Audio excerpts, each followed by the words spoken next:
اس طرح کی چیزیں ان سے ثابت ہیں. اشعار تو بہت ثابت ہیں, یعنی بہت ساری ان کی عبارات ہیں, ان کے اشعار ہیں جن کے اوپر علماء نے گرفت بھی کی ہے, قابل مؤاخذہ ہیں, قابل گرفت ہیں. اور قادیانیوں کے ریفرنس سے انہوں نے مرزا یعقوب بیگ کے مرنے پر اس کا افسوس بھی کیا اور کہا کہ خدا انہیں غریق رحمت کرے, وہ صدق و صفا کا پیکر مجسم تھے. آپ نے کہا 1935, یہ 1936 میں لکھا ہے اقبال نے. دیکھیں کسی شخصیت کے, اور یہ بھی تو ہو سکتا ہے نا ان کو صحیح, بھائی وہ قادیانیوں کا ہیڈ آدمی تھا جس کی میں بات کر رہا ہوں, آپ کو تعارف نہیں نا مرزا یعقوب بیگ کا. میں آپ کی بات بالکل مان گیا. تو جتنے علماء اہل سنت کی ان کی تقریریں کرتے ہیں, اس میں یہ نا دیکھیں سارے علماء کو ساری یہ چیزیں ان کے سامنے نہیں ہیں, علماء اہل سنت کے سامنے یہ ساری چیزیں نہیں ہیں. دیکھیں آپ کسی بھی عالم سے جا کے پوچھ لیں کہ دیکھیں کہ یہ چیزیں آپ نے پڑھی ہیں دیکھی ہیں, وہ کہیں گے نہیں ہماری تو نظر سے نہیں گزری یہ چیزیں. جب آپ خود کہہ رہے ہیں کہ میرے دادا جی بڑے ایکسپرٹ تھے اقبالیات کے, تو دادا جی نے آپ کو یہ ساری چیزیں بتائیں نہیں بتائیں, اس کا مطلب یہ کہ ان کے پیش نظر نہیں تھی. میرے پاس کافی سارے ریفرنسز ہیں ان کے لکھے ہوئے جو یہ ثابت کرتے ہیں کہ علامہ اقبال قادیانیت سے بڑے متنفر تھے اور ان کے بڑے خلاف تھے. بھائی گزاری ہے کب اگر ہمیں یہ مل گیا کہ وہ خلاف تھے تو میرا خیال ہے پازیٹیو بات لے لینی چاہیے. میں کون سا مطلب کہ کلہڑا لے کے کھڑا ہوں, لیکن گزاری یہ ہے کہ یہ چیزیں ہیں ان کی زندگی کے اندر. اور جہاں تک آپ نے 1935 کی بات کی, اس پر بھی بحث ہو سکتی ہے کہ 1935 میں جو اختلاف چلا ہے وہ اختلاف کیوں چلا ہے. اب اس پر بات ہو سکتی ہے. پنجاب کونسل کی صدارت ہے, کشمیر کمیٹی کی صدارت ہے, یہ کچھ سیاسی ایشوز بھی ہیں, یہ آن دا ریکارڈ موجود ہے. تو پھر ان علماء کے بارے میں کیا, وہ کیسے یہ ہو سکتا ہے کہ جی آپ نے کسی کو نہیں مطلب بتایا, کوئی ایک مثال ہو. دیکھیں میں تو آگاہی دے سکتا ہوں, جس طرح میں نے چیزیں سوشل میڈیا پہ نہیں ڈسکس کی, میں نے دکھائی ہیں آن کیمرہ, حوالہ جات دکھائے ہیں, ساری چیزیں لوگوں کے سامنے رکھی ہیں. میرے تو اس پر بیانات باقاعدہ کلپس میں نے ریکارڈ کروائے ہیں کہ ڈاکٹر اقبال صاحب کا یہ موقف تھا, یہ نظریہ تھا, مطلب کہ وہابی غیر مقلدین کے بارے میں یہ تھا, دیوبندیوں کے بارے میں یہ تھا, اور آغا خانیوں کے بارے میں یہ تھا, قادیانیوں کے بارے میں یہ تھا. یہ ان کے اشعار ہیں جس پر علماء نے کلام کیا ہے, اور یہ ان کے قابل مؤاخذہ جو نا وہ ان کے خطوط ہیں, ان کے کلام سے میں نے بہت ساری چیزیں پیش کی. اچھا, اس سے آپ پیور ان کو قادیانی سمجھتے ہیں یا اس کے علاوہ؟ نہیں, میں نے کبھی نہیں کہا, میں نے نہ اپنے میں نے اپنے نہ بیان میں کہا ہے, نہ میرا کوئی اس طرح کا کوئی آپ ریفرنس یا کوئی اس طرح کا کوئی حوالہ کوئی نہیں دکھا سکتے.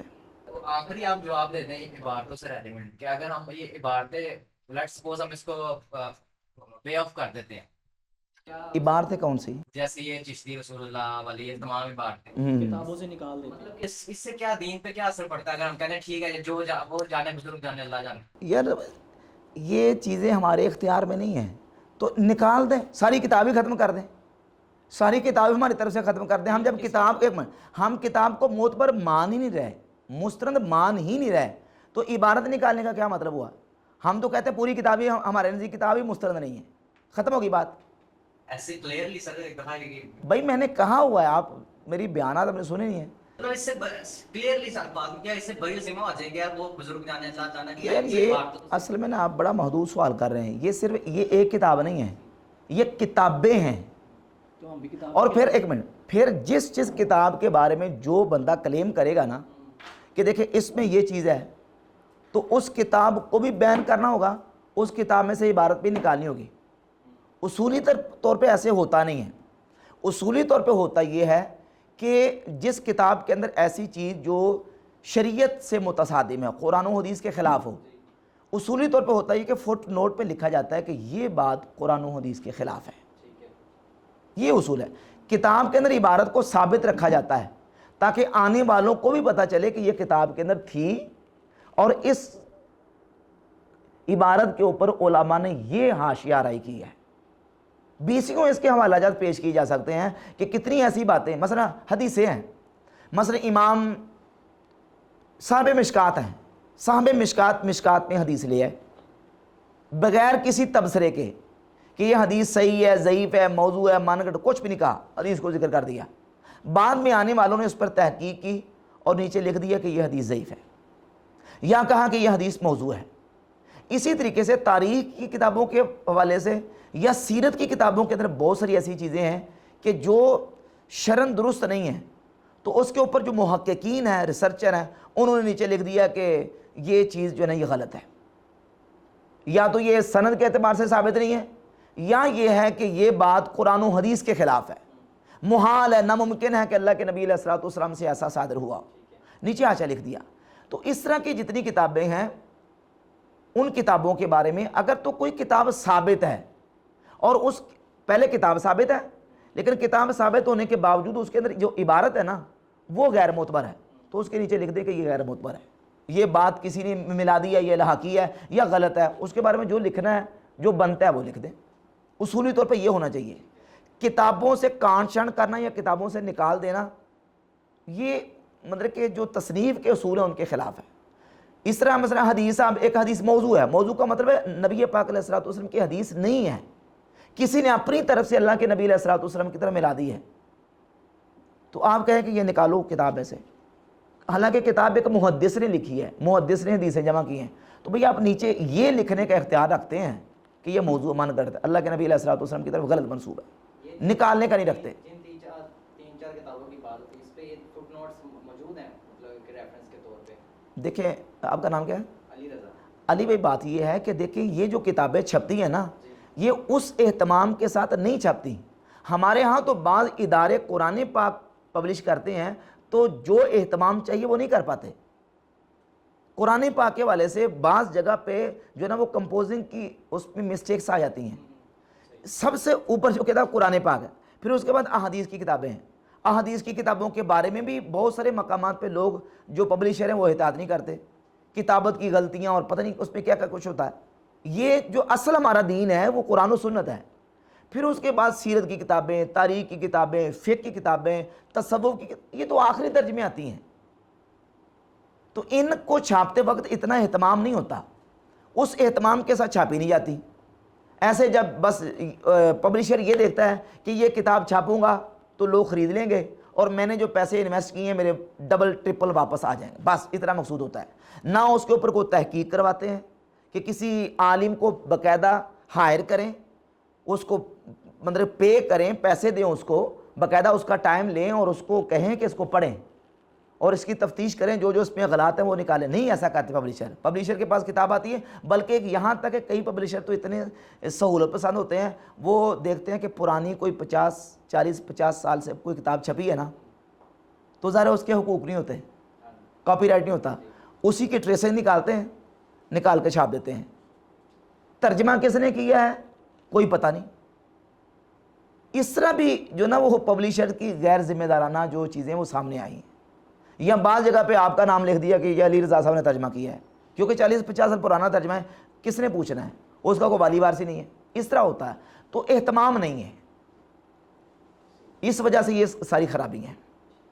اور پھر ظاہر ہے میں نے آپ کو بتا دیا کہ تصوف کی کتابوں کی وہ مرتبہ نہیں ہے جو حدیث کی کتابوں کا ہے، جو فقہ کی کتابوں کا ہے، کیونکہ فقہ اور حدیث کی کتابوں سے تو ہم نے مسائل دین کے لینے ہیں، تصوف کی کتابوں سے اس طرح نہیں۔ تصوف کی کتابوں کو ہم نے جو ہے نا وہ پرکھنا ہے قرآن و سنت اور ہماری جو فقہ ہے اس کے مطابق، اگر وہ قرآن و سنت فقہ کے مطابق نہیں تو ہم ریجیکٹ کر دیں گے، ختم۔ بہت شکریہ مولانا آپ کا، آپ نے ہمیں اپنے قیمتی وقت میں سے وقت دیا۔ جی آپ کا بھی شکریہ، آپ آئے اور آپ نے موقع دیا مجھے بیان کرنے کا، الحمدللہ انشاءاللہ آپ کے ذریعے سے یہ پیغام لوگوں تک پہنچے میرے گا۔ بھی یہی کوشش تھی کہ یہ لوگوں کے ویورز کے کوسچنز جو ہیں وہ صحیح طریقے سے آپ سے پوچھ کے اور ان کی صحیح جو ڈیفینیشن ہے وہ ان تک پہنچا دیں، تو اس کے لیے آپ کی محبتوں اور کاوشوں کا شکریہ۔ اگلے پوڈ کاسٹ میں آپ کے ساتھ ملاقات ہوگی۔ اللہ حافظ۔